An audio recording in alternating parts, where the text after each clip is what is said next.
விநாயகர் என்றதும் நம் நினைவுக்கு வருவது யானை முகமும் உடைந்த தந்தமும் பெரிய காதும்தான். ஆனால் விநாயகரின் உண்மையான மனித முகம் கொண்ட கோவில் தமிழ்நாட்டின் திருவாரூர் மாவட்டம் கூத்தனூர் அருகே செதலபதியில் உள்ள முக்தீஸ்வரர் ஆலயத்தில் உள்ளது. இக்கோவிலில் பிள்ளையார் மனித முகத்துடன் காட்சி தருவது விசேஷம். ஒரு சமயம் பார்வதி தேவி களி மண்ணையும் நெய்யும் சேர்த்து விநாயகரை உருவாக்கினார்.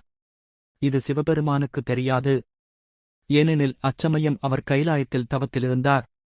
தவத்தை முடித்துக்கொண்டு பார்வதியைக் காண வந்த சிவபெருமானை விநாயகர் தடுத்தார்.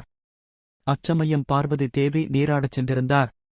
இதனால் சிவபெருமானுக்கும் விநாயகருக்கும் மோதல் ஏற்பட்டது. சிவபெருமான் விநாயகரின் தலையை துண்டித்தபோது அது உத்தரகாண்டில் விழுந்ததாக கூறப்படுகிறது.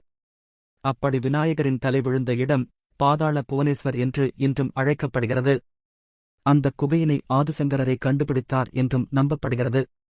அதனால் அங்கே இருக்கும் விநாயகரை ஆதிகணேசன் என்றே அழைக்கின்றனர். இன்றும் அந்த குகையில் விநாயகரின் தலையை சிவபெருமான் பாதுகாப்பதாக கருதப்படுகிறது. முக்தீஸ்வரர் ஆலயம் பித்ரு தோஷத்திற்கு பிரசித்தி பெற்றதாகும். இக்கோவிலை திலதர் பண்பொறி என்றும் அழைப்பர். அதற்குப் பொருள் திலம் என்றால் பொறி என்றால் தலம். பித்ரு பூஜை செய்வதற்கு சிறந்த இடமாகும் என்று இதற்குப் பொருள். குடும்பத்தில் உள்ளவர்களுக்குள் சுமூகமான உறவு ஏற்படுவதற்கு இவரை வணங்க வேண்டும். இந்த இடம் காசி, ராமேஸ்வரம் போல மூதாதையர்களுக்கு தர்ப்பணம் செய்வதற்கு உகந்த இடமாகும். அமாவாசை அன்று விசேஷமான நாளாக கருதப்படுகிறது. இந்த இடத்தை முக்தி க்ஷேத்திரம் என்றும் அழைப்பார்கள்.